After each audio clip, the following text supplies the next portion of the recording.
नमो बुद्धाय, जय भीम।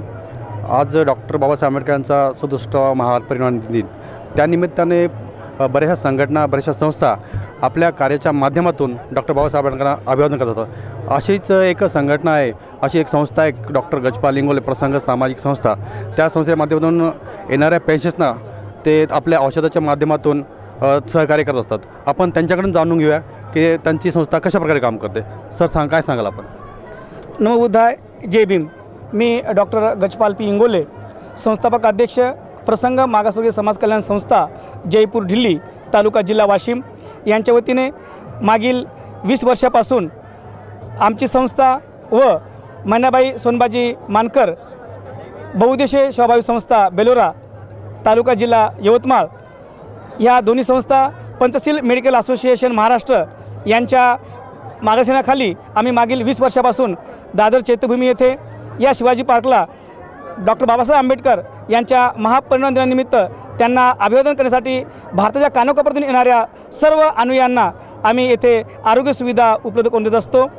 आमचा मानस असा आहे की बाबासाहेबांना अभिप्रेत असलेला समाज घडवण्यासाठी या लोकांचं फार मोठं योगदान आहे आणि हे लोक भारताच्या कानाकोपऱ्यातून खेड्यापाड्यातून इथपर्यंत येत असतात आणि म्हणून यांच्या आरोग्याची काळजी घेणं आमच्यासारख्या डॉक्टरांचं काम असतं। म्हणून आमची पूर्ण डॉक्टरांची चमू या ठिकाणी त्यांच्या आरोग्याची काळजी घेण्यासाठी आम्ही या ठिकाणी ही सेवा त्यांना आम्ही देत असतो।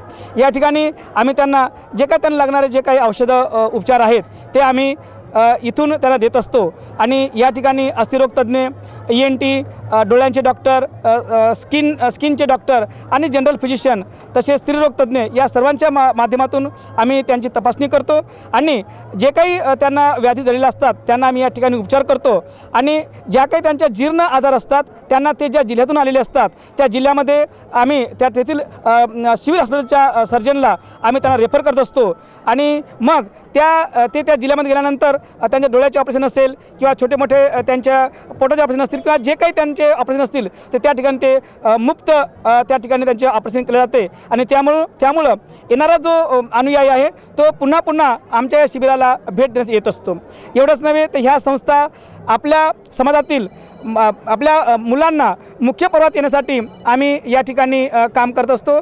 युवकाची आम्ही या ठिकाणी नोंदणी करत असतो। आता नुकतेच Tata institute of social science येथील डॉक्टर चंद्रमुख जीवने व त्यांची पूर्ण टीम, डॉक्टर वैशाली इंगळे, इतर सर्व पूर्ण वृंद त्यांचा या ठिकाणी आला आणि त्यांनी युवकांना चांगले असे मार्गदर्शन केले आणि या नवीन पिढी घडण्यासाठी या Tata institute of social science या पूर्ण टीमने या प्रसंग संस्था, पंचशील मेडिकल असोसिएशन व मैनाबाई सोनबाजी मानकर या संस्थेला मदत करण्यास त्यांनी या ठिकाणी जाहीर केलेलं आहे। ही संस्था अशा प्रकारचा उपक्रम या ठिकाणी घेत असते। सर, गेली कित्येक वर्ष आपण हे काम करतात? सर, मागील संस्था स्थापन झाल्यापासून 20 वर्षापासून आम्ही काम करतो, परंतु आमची जे काही डॉक्टर मित्र माझी टीम होती तर साधारणतः 96 पासून मी स्वतः इथे येत असतो। अशा प्रकारचं आमचं दीक्षाभूमीला सुद्धा आमचा स्टॉल असतो आणि येवला मुक्तिभूमी या ठिकाणी आम्ही 98 पासून आमचं शिबिराचं त्या ठिकाणी आम्ही आयोजन केलेलं असतं। सर, अमोल मानकर सर, आपण काय सांगाल?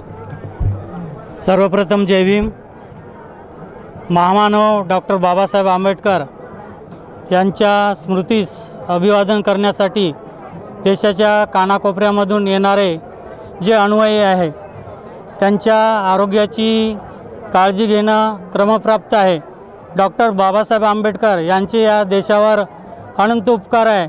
त्यांच्या उपकाराची परतफेड कशाने होत नाही, पण त्यांच्याप्रती सद्भावना व्यक्त करण्याच्या उद्देशानं एक खारीचा वाटा उचलावा या माध्यमातून गेल्या 20 वर्षापासून डॉक्टर गजपाल इंगोले यांची संस्था प्रसंग मागासवर्गीय समाज कल्याण संस्था, दिल्ली, जयपूर, तालुका जिल्हा वाशिम व मागील 3 वर्षापासून आमची संस्था मैनाबाई सोनबाजी मानकर बहुउद्देशीय विकास संस्था बेलोरा, तालुका जिल्हा यवतमाळ त्यांना अटॅच झालेली आहे आणि आमच्या संयुक्त विद्यमाने आम्ही इथे अनुयायांसाठी आरोग्य शिबिर इथं राबवत असतो। पंचशील असोसिएशन माध्यमाची सर्व डॉक्टरांची टीम इथे त्यांच्या आरोग्याची काळजी घेऊन त्यांना मोफत औषधोपचार इथे केला जाते आहे। केवळ आरोग्य शिबिरच राबवलं जात नसून मैनाबाई सोनबाजी मानकर या संस्थेच्या वतीनं व प्रसंग मागासवर्गीय कल्याणकारी संस्थेच्या वतीनं महिलांकरिता विविध प्रकारचे उपक्रम जसे ब्युटी पार्लर आहे, मशीन शिवणकला आहे, असे विविध प्रशिक्षण या संस्थेच्या माध्यमातून राबविल्या जातात. तसेच युवकांना जे मार्गदर्शन आहे स्पर्धा परीक्षेचं, या माध्यमातून सुद्धा त्यांना मार्गदर्शन केले जाते. आणि याही पुढे जास्तीत जास्त दोन्ही संस्थेच्या माध्यमातून बाबासाहेबाच्या अनुयायाकरिता युवकांसाठी विविध कल्याणकारी योजना राबवल्या जातील. ठीक आहे, धन्यवाद सर. आपण काय सांगा? ह्या ज्या तिन्ही संस्था आहेत, प्रसंग मागासवर्गीय बहुउद्देशीय संस्था, तसेच मैनाबाई सोनबा मानकर बहुउद्देशीय संस्था, पंचशील मेडिकोज असोसिएशन, हे सगळे मिळून जे मागील काही वर्षांपासून डॉक्टर बाबासाहेब आंबेडकर यांना अभिवादन करण्यासाठी जे अनुयायी येतात त्यांना फ्रीमध्ये, मोफतमध्ये जी वैद्यकीय सेवा देत आहेत, ते अतिशय उल्लेखनीय काम आहे. BMCच्या आकड्याप्रमाणे दरवर्षी जवळपास 10 ते 15 लाख लोकांचा फुटफॉल या शिवाजी पार्कवर होतो. आणि सगळ्या महाराष्ट्राच्या, भारताच्या कानाकोपऱ्यातून हे अनुयायी आलेले असतात. ट्रेननी असतील, बसेसनी असतील, आपल्या प्रायव्हेट व्हेकलनी आलेले असतात. त्यांना येताना गर्दी, बाकीच्या याच्यामुळे भरपूर त्रासामधून पण कदाचित यावं लागतं. आणि जो काही त्यांचा डिहायड्रेशनचा इश्यू असेल, सिम्पल इन्फेक्शन्स असतील, असे काही जे ॲक्यूट इन्फेक्शन्स आहेत किंवा जे दुर्धर आजार आहेत, या सगळ्यांची तपासणी हे पंचशील मेडिकोज असोसिएशन आणि प्रसंग संस्था, तसेच मैनाबाई मानकर संस्था यांच्या सगळे ही टीम मिळून खूप चांगल्या प्रकारे करत आहे. माझ्यातर्फे मी डॉक्टर रेवत कानिंदे, वैद्यकीय अधिकारी जे हॉस्पिटल मुंबई, यांनी मला या संस्थेचं आणि या कार्यक्रमाचं उद्घाटक म्हणून बोलवलं. आणि ह्या इतक्या चांगल्या उपक्रमाला आपण सगळ्यांनी ॲज अ टीमवर्क म्हणून येणं गरजेचं आहे. आपल्या माध्यमातूनही मी आवाहन करतो की जेही महाराष्ट्रातले तरुण डॉक्टर आहेत त्यांनी पंचशील मेडिकोज असोसिएशनशी नक्कीच कनेक्ट झालं पाहिजे. आणि अशा चांगल्या उपक्रमाला माझ्या शुभेच्छा. धन्यवाद. सर, आत्तापर्यंत किती लोकांनी याचा लाभ घेतलेला आहे? बऱ्यापैकी त्यांनी जो काल आणि आजपासूनचा जो आकडा आहे तो 500-550च्या वर गेलेला आहे. आणि रुग्ण इथून येऊन फ्रीमध्ये मेडिसिन्स घेऊन जात आहेत. हे तर केलंच त्याने, पुन्हा यावेळी तो दुसरा एक उपक्रम त्यांनी चालू केला की ते चष्म्याचं वाटपसुद्धा करतायत. आपण बघू शकता तर इथं प्रत्येकाला ज्यांना चष्म्याची गरज आहे ते त्यांना चष्म्याचं वाटप करतायत. अशा प्रकारे वेगवेगळ्या योजनाद्वारे आपल्या भीमांपर्यंत ते पोहोचत असतात आणि आपल्या संस्थेमार्फत भीमांना सहकार्य करत असतात. आपल्यासोबत कस्टमचे मेश्राम साहेब आहेत. आपण त्यांच्याशी जाणून घ्या आज ते कुठल्या प्रकारे बाबासाहेबांना अभिवादन करतात आणि आपल्या भीमांना काय सांगणार. सर, आज डॉक्टर बाबासाहेबांचा 67 महापरिनिर्वाण दिन आहे, त्यानिमित्त आपण काय सांगाल? या ठिकाणी हा जो जनसमुदाय पाहतो, हा जनसमुदाय पाहून एक भरून येतं की आपण बाबासाहेबांच्या महापरिनिर्वाणानंतर आपण काहीतरी कमवलेलं आहे. आणि या लोकांमध्ये ही जागृती पाहून अतिउत्साहित होतो. काही लोक आता बघतोय आपण की संविधानाच्या बाबतीत वेगळे उद्गार काढतात, तर त्याबद्दल आपण काय सांगाल? ते त्यांच्या सत्सद्बुद्धीने विचार न करता कुठल्या पॉलिटिकल लेव्हलला हे लोक आपली बुद्धी गहाण ठेवतात आणि संविधानाविषयी जी गरळ ओकतात त्यांचा तो अभ्यास नाही, म्हणून ती गरळ ओकतात. खरंच संविधान बदलू शकतं का, यावर आपलं काय मत? हे कधीच शक्य नाही.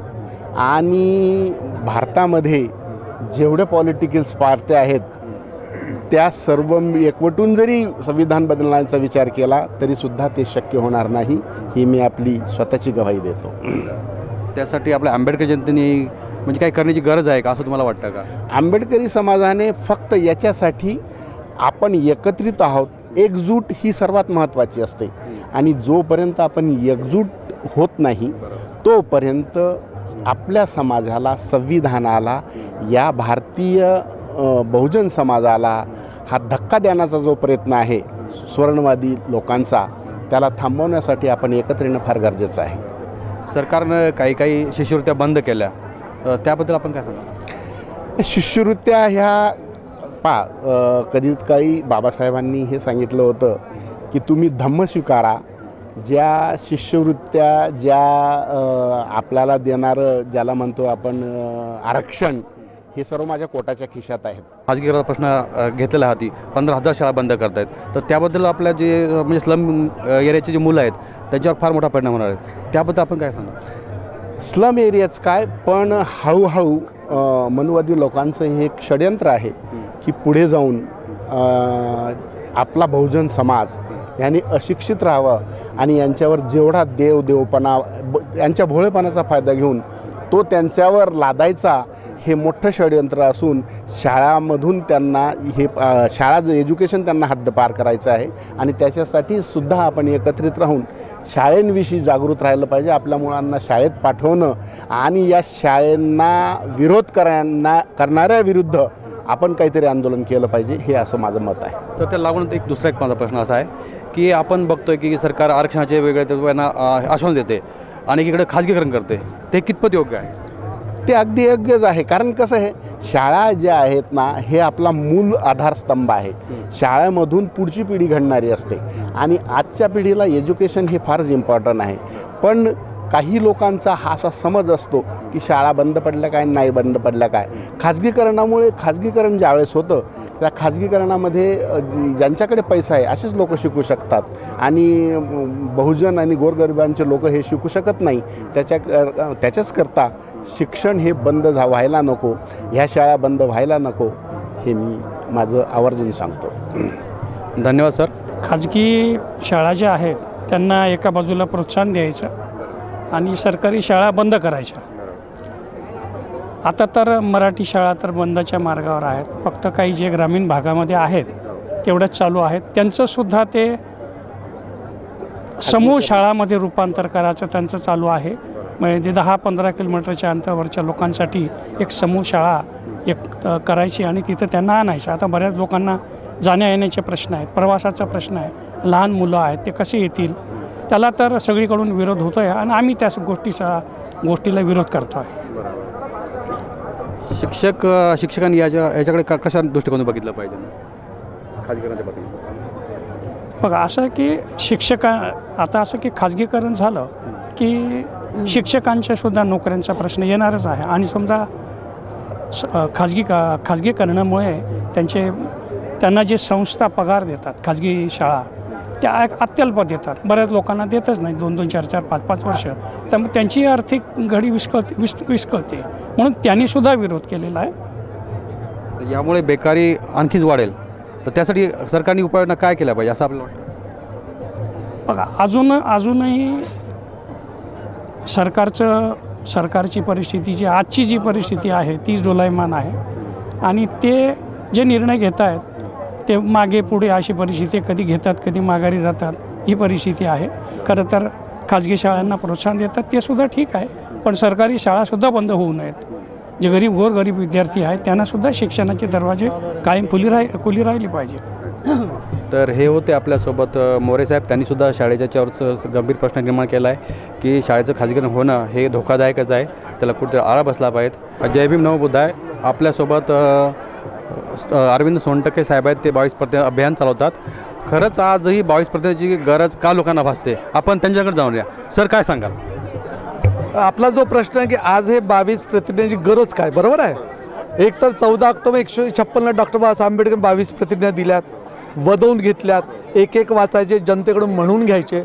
म्हणजे जाती रोग आणि जाती गुलामीतून मुक्त करण्याकरता, जाती रोगातून, धर्माचं नाव घेत नाही, जाती रोग आणि जाती गुलामीतून मुक्त करण्याकरता बुद्ध धम्माची दीक्षा आणि 22 प्रतिज्ञा या माध्यमातून पूर्ण दलित म्हणा, शेड्यूल कास्ट म्हणा किंवा महार जात म्हणा, सर्व जातीचे जे दुखी आहेत त्यांच्याकरता हा मार्ग सांगितला आहे. म्हणून आजसुद्धा संपूर्ण भारतामध्ये जर वैज्ञानिक क्रांती पाहिजे, तिथे विचारांची क्रांती पाहिजे, विवेकाची क्रांती पाहिजे, जर अशी समतेची क्रांती पाहिजे, संविधानाची क्रांती पाहिजे, तर 22 प्रतिज्ञा अभियानाची क्रांतीसुद्धा आवश्यक आहे. त्याच्याशिवाय या भारतामध्ये ना विज्ञान टिकणार, ना विवेक टिकेल, ना संविधान टिकेल.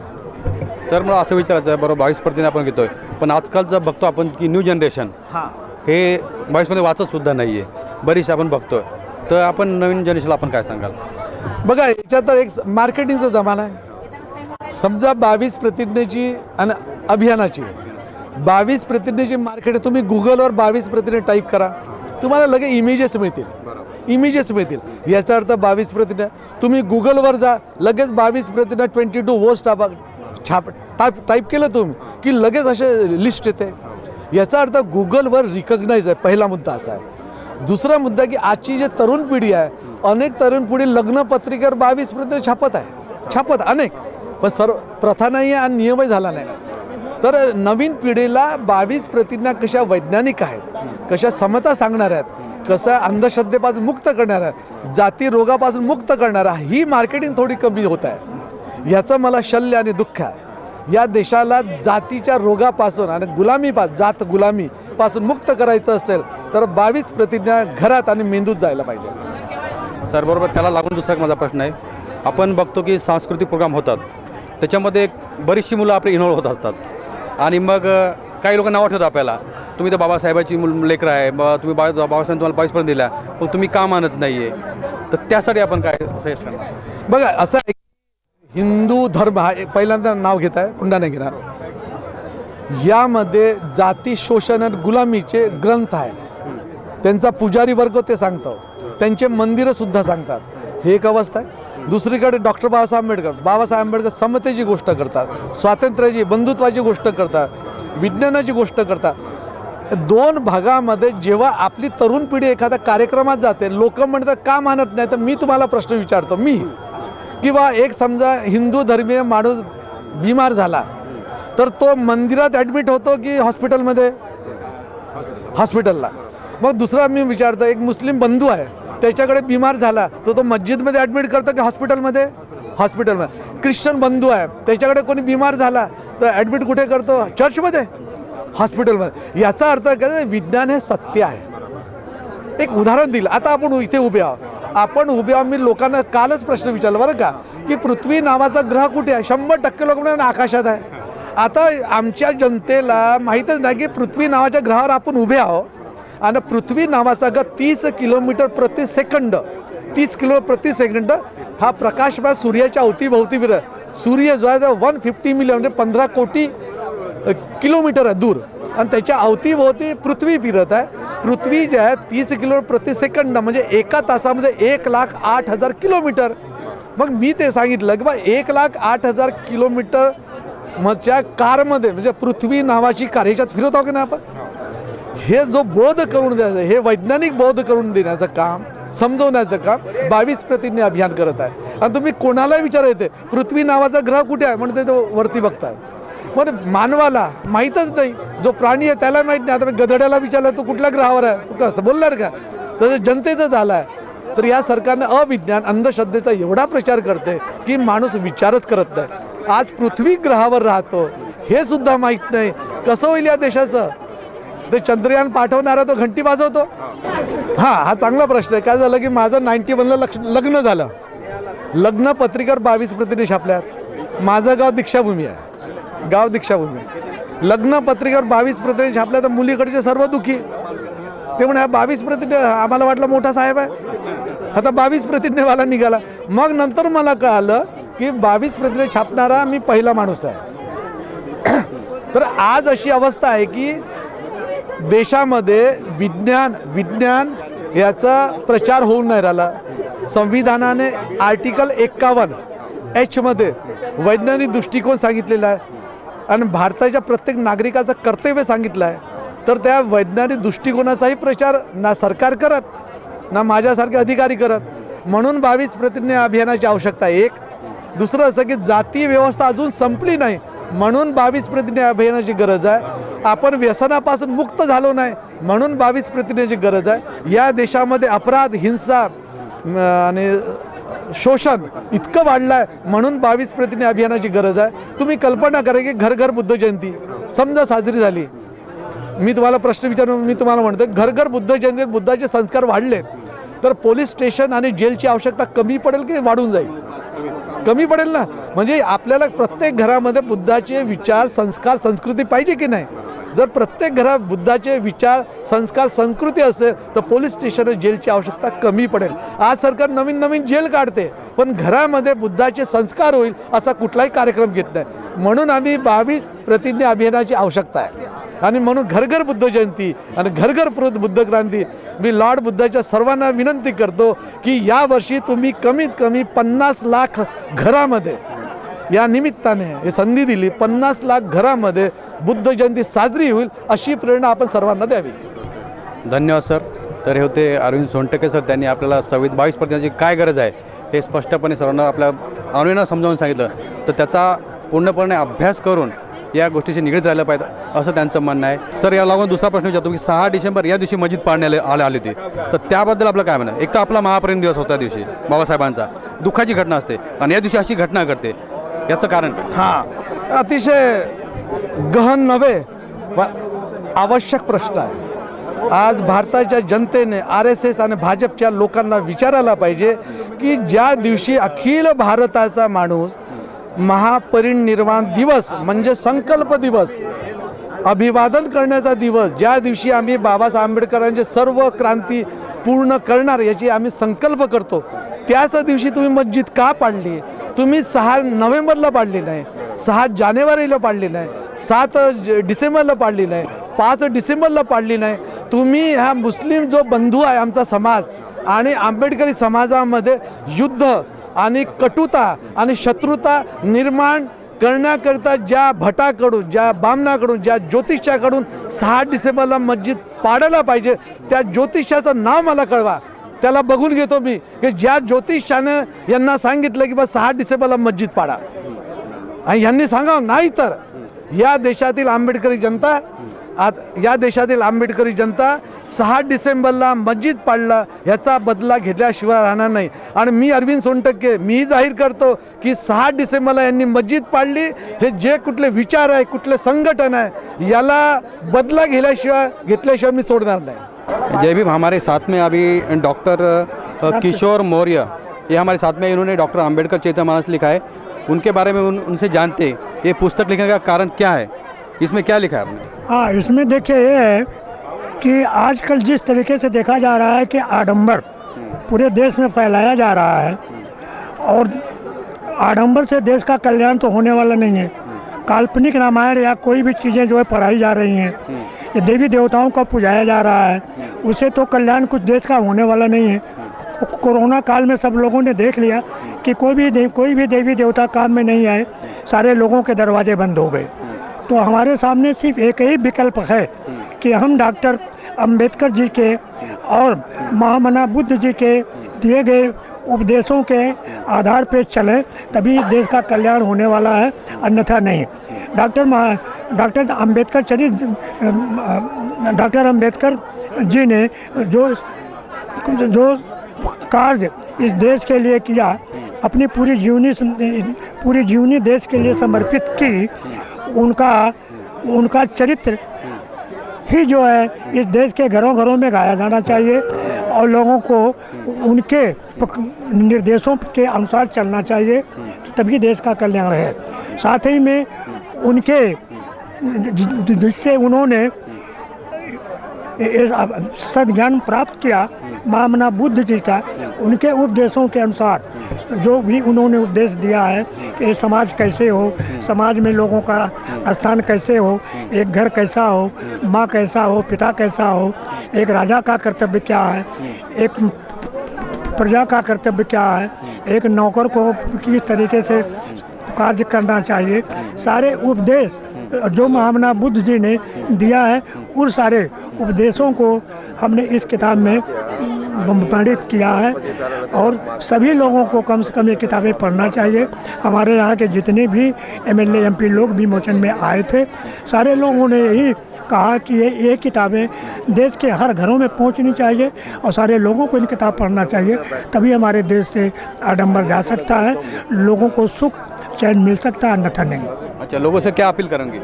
लोगों से अपील हम यही कर रहे हैं कि आप लोग महात्मा बुद्ध जी के और डॉक्टर अंबेडकर जी के निर्देशों पे चलिए, उनके ही उपदेशों का पालन करने से आपका भला होने वाला है, देश का भला होने वाला है, अन्यथा कुछ होने वाला नहीं है.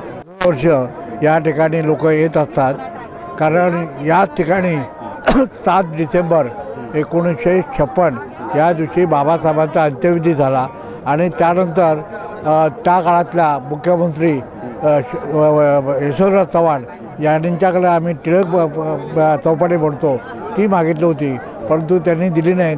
त्याचं कारण त्यांना माहिती होतं की टिळक चौपाटीवर जर आंबेडकरांचे अंत्यविधी झाला तर टिळकांचं नामोनिशाण मिटून जाईल आणि आंबेडकरच कायम ते राहतील.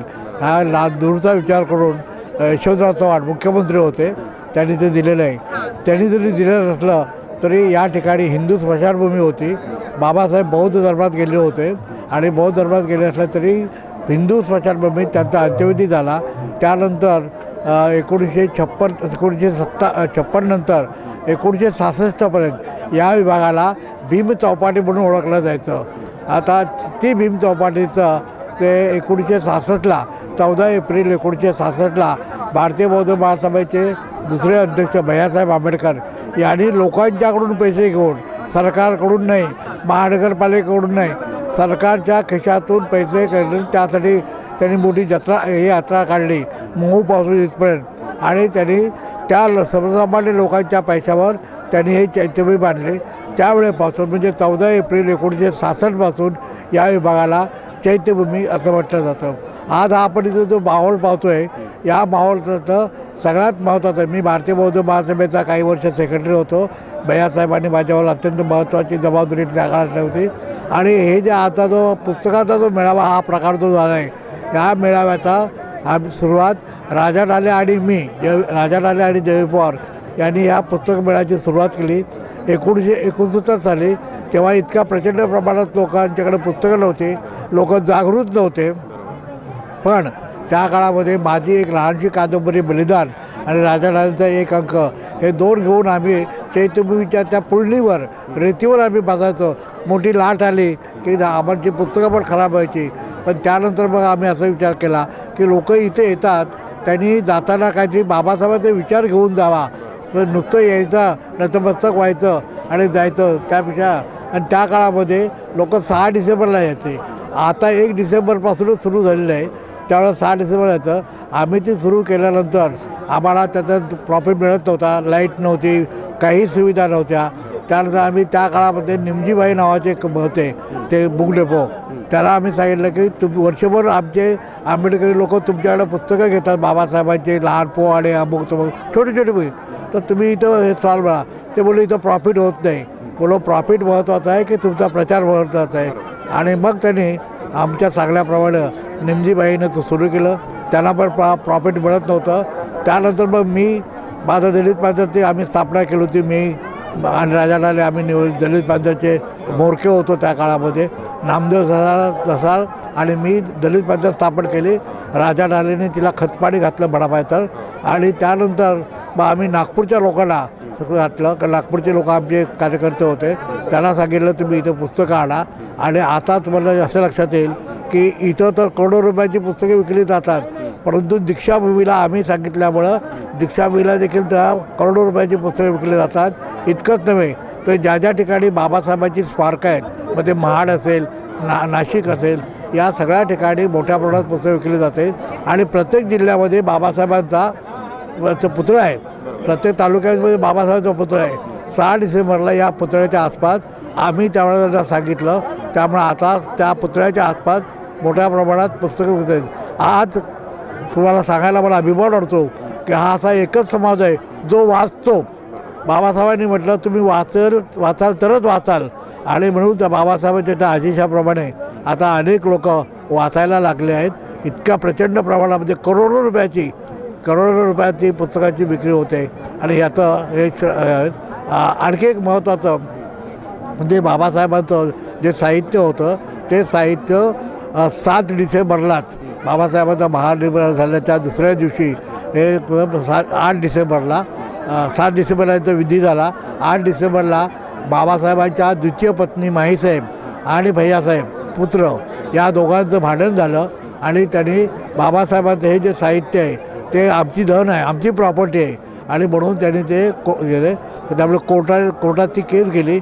बाबासाहेबांचं जेवढं माईसाहेबांच्याकडं अप्रकाशित असं जे साहित्य होतं ते कोर्टाने आपल्या ताब्यात गेलं.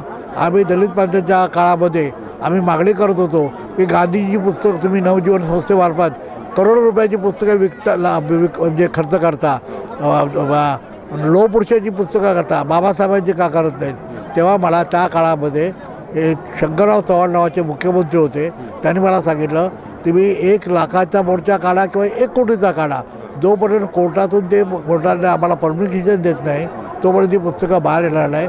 आणि त्यासाठी एकच अट होती की दोघांनी, पत्नी आणि मुलगा, या दोघांनी एका कागदावर एकत्र करून जॉईंटली जोपर्यंत आम्हाला विनंती करत नाही तोपर्यंत कोर्टातून ते मॅटर बाहेर पडणार नाही. मी माईसाहेबांच्यावर खूप मोठा आरोप होता, त्यांनी बाबासाहेबांना मारलं असाही आरोप होता. असं असताना देखील माईसाहेबांना मी समाजामध्ये आणण्याचा प्रयत्न केला. त्याचं कारण आहे की माईसाहेबांनी माझ्यावर विश्वास टाकावा. त्यांनी जर विश्वास टाकला तरच त्या सही देतील. त्यांनी नाही सही दिल्या का बाबासाहेबांच्या त्या पत्नी होत्या, लिगल 22 होत्या, त्या जोपर्यंत सही देत नाहीत तोपर्यंत काही होऊ शकला नाही मला माहिती होतं. मग मी भैयासाहेबांच्या अप्रोच झालो. भैयासाहेबांचा मी लाडका कार्यकर्ता झालो.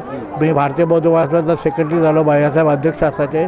आम्ही संपूर्ण देशभर आम्ही प्रवास केला आणि भैयासाहेबसुद्धा माझ्यावर विश्वास टाकले की एके दिवशी या दोघांच्या मी एका ह्याच्यावर सह्या घेतल्या, ते कोर्टाला दिलं आणि त्या दिल्यानंतर कोर्टाने ते साहित्य मुक्त केलं. आणि आता आपण पाहतोय बाबासाहेबांची जी साहित्य त्याच्यात साहित्य पडलं होतं, कोर्टात पडलं होतं, ते सगळं साहित्य आता मुक्त झालं आहे. सरकारची कमिटी आहे, त्या कमिटीचा सध्या मी सदस्य आहे आणि आम्ही आतापर्यंत 23 खंड प्रकाशित केले, वेगळ्या प्रकारचं आहे. आणि आता तर आम्ही इतका सभाटा लावला आहे, आज सरकार आहे उद्या असेल की नाही असं माहीत नाही, अशी अवस्था आहे. असं असतानासुद्धा आम्ही शक्य तितक्या लवकरात लवकर जास्त पुस्तकं प्रकाशित करतो आहे. तुम्हाला पाठीमागं पुढे गेलात सेनापती बापटच्या पुतळ्याजवळ तुम्ही गेलात तर तिथे तुम्हाला हजारो पुस्तकं तुम्हाला आमच्या कमिटीनेच केलेली अत्यंत कमी खर्चात, मी तिचा सिनियर मेंबर आहे, अत्यंत कमी खर्चामध्ये ते पुस्तकं आम्ही देतो. कारण गव्हर्नमेंटला ते परवडतं, ते त्यांनी ते केलं आहे. आणि म्हणून असं होतं की हा सगळा हा जो माहोल निर्माण झाला आहे, हा आपण एखाद्या वेळेला आपण आंब्याचं झाड लावतो, आपल्याला त्याचं फळ मिळतं तशातला भाग नाही, ते आपला नातू पंतू यांना फळं मिळतं. परंतु माझ्या आयुष्यामध्ये असं झालं की जे झाड रोवलं 1969 साली, त्या झाडाला आता मी स्वतःच फळं चाकत आहे. माझा हा स्टॉल आहे, या स्टॉलवर मी जवळजवळ 60-70 हजाराची माझी पुस्तकं विकली जातात. म्हणजे मी लावलेल्या फळाला जे झाडाला फळं आली आणि त्याचा आज मी मिळते. आणि म्हणूनच आज आपण पाहतोय एकेकाळी तर CD नावाचा प्रकार होता, तो CD बंद केला आहे. पुन्हा एक सांगतो, ही जी कमिटी आहे, नियोजन आहे, महानगरपालिकेचं नियोजन आहे, या महानगरपालिकेच्या नियोजन कमिटीवर मी जवळजवळ 10 वर्ष होतं. आणि तुम्हाला आज हे सगळं शामिना दिसत आहेत की धुळीपासून संरक्षण वगैरे हे सगळं जे मिळते, तेव्हा 1 लाखसुद्धा अनुदान द्यायला तयार नव्हती महानगरपालिका. आज यावर्षी त्यांनी 10 कोटी दिले आहेत. त्याचं कारण आमच्यासारखे तिथे मेंबर होते. सध्या मी मेंबर नाही, वयामुळे माझ्या वयापर्यंत मी मेंबर नाही, परंतु ह्या देखील हा सगळा लोकांच्या सुविधा हे करण्यासाठी केला. सर, एक तुम्हाला दुसरा प्रश्न विचारायचा मला असा, आंबेडकर संघटना भरपूर झाल्या आपल्या, पण जी पॅन्थरचा जो दरारा होता तो आपल्याला दिसत नाही आणि त्यामुळे अन्यायाच्या घटना वाढतात आपल्या समाजावर, तर त्याबद्दल आपण काय सांगा? आमच्या काळामध्ये जे आमच्या काळातला तरुण होता तो त्यागी होता. बाबासाहेबांचंच वाक्य आहे की जो समाज त्याग करतो तो तग होतो. आमच्या काळातले तरुण हे त्यागी होते, ते मरणाला घाबरत नव्हते, घरातून सुद्धा बाहेर पडले की ते घरी जातीलच आहे ह्याच्यात होते. ते त्यागी होते, ते नोकरीची पर्वा करत होते. त्यांच्या म्हणजे एक प्रकारचे वॉलकॉलवर त्यांचं आयुष्य उभं होतं. आजचा जो समाज आहे, आजचा जो तरुण आहे, हा जास्त स्वार्थी झालेला आहे. त्याला फायदा पाहिजे, इमिजिएट फायदा पाहिजे. आणि आज आम्ही त्या काळामध्ये समाजकारणाला महत्त्व दिलं, आज ते लोक राजकारणाला महत्त्व देतात आणि राजकारणाला महत्त्व दिल्यामुळे आज ही जी अवस्था आहे. पण तरीसुद्धा एखादं मोठं प्रकरण झालं अन्यायाचं की माझा फोन खणाणतो आणि लोक मला सांगतात की आता पुन्हा एकदा दलित पॅन्थरची सारखे संघटना होत आहे. मी त्यांना सांगतो, मी तुमच्याबरोबरच आहे, पण तुम्ही आलं पाहिजे आणि ते निस्वार्थपणे आलं पाहिजे. आजचे दिवस हे व्हॉट्सअपच्या नावानं चमकेगिरीचं आहे. ही चमकेगिरी आमच्या काळात काही नव्हती. आमच्याकडं कुठलीच साधनं नव्हते, कसलीच साधनं नव्हती, घरी साधा फोन नव्हता आमच्या. त्या काळात आम्ही एवढं सगळं केलं आहे आणि तुम्हाला तसं जर निस्वार्थीपणा करायचं असेल तर मी तुमच्याबरोबर तुमच्या पुढे असेल असं मी त्यांना सांगत असतो. धन्यवाद सर. सोशल मीडियामुळे आज युवा पिढीला वाचनाचं हे नाही आहे. तुम्ही असं युवा पिढींना काय संदेश द्याल? मी युवा पिढीला विनंती करेन की त्यांनी ह्या सोशल मीडिया हे अत्यंत महत्त्वाचं शस्त्र आहे हे मी मान्य करतो. तरीसुद्धा या सोशल मीडियावर जे येतं ते सोशल मीडियावर येतं ते सगळंच खरं नसतं किंवा ते आपापल्या परीनं त्याच्यावर कोणाचा चेक नाही. कोण काय इतिहास जो देतो तो इतिहास सगळा खरा असतो अशातला भाग नाही. त्या सोशल मीडियावर एखादी चेक करण्याची प्रवृत्ती जर निर्माण झाली तर ती पाहिजे. ही जी युनिव्हर्सिटी निर्माण झाली आहे, व्हॉट्सअप नावाची जी युनिव्हर्सिटी निर्माण झाली, त्यातले जे ग्रॅज्युएट आहेत ते सगळे ग्रॅज्युएट वरवरचे ग्रॅज्युएट आहेत, सखोल अभ्यास करणारे नाहीत म्हणून तुम्हाला सांगतो. सर्वप्रथम तो मैं लॉर्ड बुद्धा चैनल के माध्यमातून मैं आप सबको और सभी देशवासियों को और सभी देशवासियों की तरफ से आज मैं परम पूज्य बाबा साहब अम्बेडकर को चैत्य भूमि पे अभिवादन करने के लिए यहाँ पे हम सब आए हुए हैं.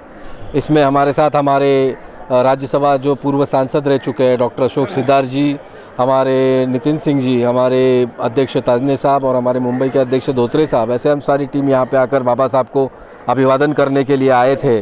और अभिवादन करते समय हमारे मन में एक ही बात चल रही थी कि यहाँ पे जो ये इतना बड़ा जन समुदाय आता है तो ये जन समुदाय आज कहीं ना कहीं ये जो जगह है ये कम पड़ रही है. कहीं आप देख रहे हो पीछे कितना सारा लोगों का ये है जमावड़ा है और आपस में ही भिड़ रहे हैं, धक्का बुक्की हो रही है. तो ये सारी चीज़ें अभी कहीं ना कहीं रुकनी चाहिए क्योंकि बाबा साहब किसी एक के ये नहीं है. बाबा साहब पूरे समाज के हैं, पूरे देश के हैं, पूरे विश्व के हैं. तो हर इंसान को वो चांस मिलना चाहिए यहाँ पे आकर अभिवादन करने का. हम हर साल देखते हैं यहाँ पे हमारी माताएं बहनें हमारे बंधु ये लंबी लंबी कतारें लगा के खड़े होते हैं. ये कतारें भी रुकनी चाहिए. ऐसी कुछ व्यवस्था होनी चाहिए कि सभी को काफ़ी इजीली एक्सेस मिलकर वो बाबा साहब का दर्शन ले सके. छोटे छोटे बच्चे लाइन में खड़े रहते हैं, ये बात कहीं ना कहीं हमें बहुत चुभती है. तो हम ये सोचते हैं कि अभी इसको थोड़ा बड़ा करना चाहिए. दूसरी महत्वपूर्ण बात यह है कि बहुजन समाज पार्टी जो है, हमारी नेता बहन कुमारी मायावती जी, ये आज पूरे देश भर में बाबा साहब का जो सपना है वो पूरा करने के पीछे लगे हुए हैं और उन्हीं के आदेश पर हम भी महाराष्ट्र के अंदर काम कर रहे हैं. लेकिन मैं आप सबको ये बताना चाहता हूँ कि आज के इस दिन हमको कुछ सोचना चाहिए, ना केवल कि हम यहाँ पर आए नतमस्तक हुए और चले गए. तो हमने यहाँ पे कुछ शपथ लेनी चाहिए. बाबा साहब के सामने हमने एक प्रण लेना चाहिए कि बाबा साहब आपका जो मिशन अधूरा है वो पूरा करने का काम हम महाराष्ट्र में करने वाले हैं, हम देश में करने वाले. कैसे करने वाले हैं? तो बाबा साहब का जो सपना था कि शासन करते बना, सत्ता की चाबी अपने हाथ में लो. जब तक हमारे बंधु, जब तक हमारी भगिनी यहाँ की सत्ता की चाबी हाथ में नहीं लेगी तब तक यही जो सीन है आपको दिखाई देगा. मैं कहीं और जब जाता हूँ देखता हूँ तो वहाँ ये जमावड़े से भिड़ते टकराते नहीं है, वहाँ पे काफ़ी इजीली एक्सेस होता है हर चीज़ के लिए. लेकिन यहाँ पे जब आता हूँ तो यही चीज़ दिखती है तो बुरा लगता है. इसके लिए जब तक हम इस देश के अंदर, महाराष्ट्र के अंदर में सत्ता की चाबी हाथ में नहीं लेते तब तक आपको बाबा साहब के पास आकर हर साल यही प्रण करना है कि हम सत्ता ज़रूर हाथ में लेंगे. और सत्ता किस लिए? तो यहाँ का सामाजिक और आर्थिक समानता और उत्थान होनी चाहिए, समाज का भला होना चाहिए, इसलिए हमको काम करना है. 4 बार मुख्यमंत्री जी, बहन जी ज़रूर 4 बार मुख्यमंत्री रह चुकी है और आपने देखा होगा कि कोई भी मुख्यमंत्री जिस राज्य के लिए होता है उसी राज्य के लिए वो काम कर सकता है. मैं अगर महाराष्ट्र में मुख्यमंत्री बनता हूँ तो मैं महाराष्ट्र का काम कर सकता हूँ, मैं यूपी का काम नहीं कर सकता. बहन जी उत्तर प्रदेश में, और आप ये भी जानते हो कि उत्तर प्रदेश आप यूरोप के 20 देश उसमें मिलाओगे तो एक प्रदेश वो बनता है, एक देश के बराबर है. तो उसको चलाने का, शासन लाने का काम बहन जी ने वहाँ पे अच्छे से करके दिखाया. और उसी के बाद में देश भर में जय भीम का नारा देने का काम कांशीराम जी और बहन जी ने मिलकर साथ में किया, ये भी आपने देखा है. और सत्ता की चाबी जब हमारे हाथ में थी तो वहाँ पे छोटे से छोटा और बड़े से बड़ा हर किसी को वहाँ पे समान रखा गया. आप देखते होंगे कि घर के पट्टे जो थे 500 स्क्वायर फीट के पट्टे ऐसे बांटे गए लोगों में, ज़मीन के टुकड़े बांटे गए लोगों में. यहाँ पे तो हम आज भी सरकारी ज़मीन के लिए हम ये कर रहे हैं, संघर्ष कर रहे हैं. हमने तो नारा दिया जो ज़मीन सरकारी है वो ज़मीन हमारी है. लेकिन वहाँ पे आप देखो कि वहाँ पे जिस घर में लड़की अभी तो आप देख रहे हो कि बीजेपी वालों ने जो लड़की पैदा हुई तो वो घर में साइकिल दी, ये दी। हमने तो जब बहन जी जब चीफ मिनिस्टर बनी उसी समय पे पैसे देने का काम हर घर में, जिस घर में लड़की होती है उस घर में दिया है। ऐसे अनेक काम बहन जी ने किए हैं। और आपने देखा होगा कि बाबा साहब को सबसे बड़ा सम्मान देने का काम भी यूपी में हुआ है। 250 एकड़ के इसमें 350-400 करोड़ के ऊपर सबसे बड़ा विश्व का अद्भुत ऐसा डॉक्टर बाबा साहब अम्बेडकर पार्क वहाँ बना है महाराष्ट्र में। आज भी यहाँ आता हूँ तो मैं उस हिंदी मिल की तरफ देखता हूँ और सोचता हूँ कि यहाँ कब खड़ा होगा। तो यही मैं आपको बताना चाह रहा था, अगर हमारे हाथ में सत्ता की चाबी होती, ये ताकत होती, तो इतना समय हिंदी मिल के नहीं लगता। जिस प्रकार अब्राहम लिंकन की मूर्ति अमेरिका में बनी है, उसी प्रकार बाबा साहब अम्बेडकर पार्क में आप बैठे हुए बाबा साहब देख सकते हो, वैसी मूर्ति हम यहाँ बना लेते हैं बाबा साहब की। आज शासकीय कार्यक्रम हो गया महाराष्ट्र सरकार की ओर से, जी। इसमें डिप्टी सीएम ने ऐसा अपने भाषण में कहा कि अगले साल स्मारक तैयार हो जाएगा और अगले साल हम स्मारक पर वंदन करेंगे। देखिए, मैं आपको बताना चाहता हूँ और मुझे थोड़ा सा अद्भुत और विचित्र भी लग रहा है कि ऐसा है कि मैंने बॉलीवुड में एक सिनेमा देखा है, उस पर वो सनी देओल करके जो एक नायक होता है, वो सुपरस्टार जो है, वो सनी देओल साहब बोलते हैं कि तारीख पे तारीख, तारीख पे तारीख और तारीख पे तारीख। महाराष्ट्र में सर हर साल हिंदी मिल को लेके तारीख पे तारीख ही मिल रही है। और आप अच्छे से जानते हो लोकसभा के और विधानसभा के चुनाव कभी भी लग सकते हैं, तो हो सकता है कि ये फिर से एक बार चुनावी मामला बनाने के लिए साहब ने ऐसा स्टेटमेंट दिया होगा।